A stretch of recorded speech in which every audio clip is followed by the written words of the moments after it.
பேரினத்தில் பிறந்த வீர பிள்ளை, அவன் சரித்திரத்தில் எந்த நாளும் சறுக்கியதில்லை.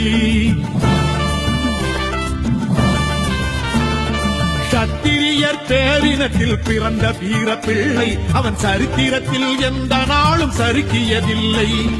மாமன்னன் ராஜராஜன் பேர பிள்ளை, மாமன்னன் ராஜராஜன் பேர பிள்ளை, எங்கள் மருத்துவர் ஐயாவில் மூத்த பிள்ளை, எங்கள் மருத்துவர் ஐயாவில் மூத்த பிள்ளை.